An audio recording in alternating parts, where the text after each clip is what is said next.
ಧಾರವಾಡದ ಹೆಬ್ಬಳ್ಳಿ ಜಿಲ್ಲಾ ಪಂಚಾಯಿತಿ ಕ್ಷೇತ್ರದ ಬಿಜೆಪಿ ಸದಸ್ಯರಾಗಿದ್ದ ಯೋಗೀಶ್ ಗೌಡ ಕೊಲೆ ಪ್ರಕರಣದಲ್ಲಿ ಕಾಂಗ್ರೆಸ್ ಶಾಸಕ ವಿನಯ್ ಕುಲಕರ್ಣಿ ಸೇರಿ 19 ಮಂದಿಯನ್ನ ದೋಷಿಗಳು ಅಂತ ತೀರ್ಮಾನಿಸಿ ಜನಪ್ರತಿನಿಧಿಗಳ ವಿಶೇಷ ನ್ಯಾಯಾಲಯ ಬುಧವಾರ ತೀರ್ಪು ನೀಡಿದೆ. 2016ರ ಜೂನ್ 15ರಂದು ನಡೆದ ಧಾರವಾಡ ಜಿಲ್ಲಾ ಪಂಚಾಯಿತಿ ಮಾಜಿ ಸದಸ್ಯ ಯೋಗೇಶ್ ಗೌಡ ಕೊಲೆ ಪ್ರಕರಣದ ಸುದೀರ್ಘ ವಿಚಾರಣೆ ನಡೆಸಿದ ಜನಪ್ರತಿನಿಧಿಗಳ ವಿಶೇಷ ನ್ಯಾಯಾಲಯ ಇಂದು ತೀರ್ಪು ಪ್ರಕಟ ಮಾಡಿದೆ. ಗುರುವಾರ ಅಂತಂದ್ರೆ ನಾಳೆ ಶಿಕ್ಷೆ ಪ್ರಮಾಣದ ಬಗ್ಗೆ ವಾದ ಮಂಡನೆ ನಡೆಯಲಿದ್ದು, ಬಳಿಕ ನ್ಯಾಯಾಲಯ ಶಿಕ್ಷೆ ಪ್ರಮಾಣವನ್ನು ಪ್ರಕಟ ಮಾಡಲಿದೆ.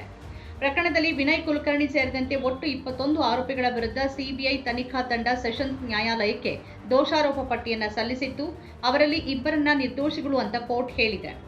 ಪ್ರಕರಣದ ಹಿನ್ನೆಲೆ ನೋಡೋದಾದ್ರೆ, ಧಾರವಾಡ ಜಿಲ್ಲಾ ಪಂಚಾಯತ್ ಸದಸ್ಯ ಯೋಗೇಶ್ ಗೌಡ ಅವರನ್ನ 2016ರ ಜೂನ್ 15ರಂದು ಅವರ ಮಾಲೀಕತ್ವದ ಜಿಮ್ನಲ್ಲಿ ಭೀಕರವಾಗಿ ಹತ್ಯೆ ಮಾಡಲಾಗಿತ್ತು. ಆ ಸಮಯದಲ್ಲಿ ವಿನಯ್ ಕುಲಕರ್ಣಿ ಅಂದಿನ ಸಿದ್ದರಾಮಯ್ಯ ನೇತೃತ್ವದ ಕಾಂಗ್ರೆಸ್ ಸರ್ಕಾರದಲ್ಲಿ ಸಚಿವರಾಗಿದ್ದರು. ವಿನಯ್ ಕುಲಕರ್ಣಿ A15 ಆರೋಪಿಯಾಗಿದ್ದು, ಒಳಸಂಚು ಹಿನ್ನೆಲೆಯಲ್ಲಿ ಅಪರಾಧಿ ಅಂತ ಘೋಷಣೆ ಮಾಡಲಾಗಿದೆ.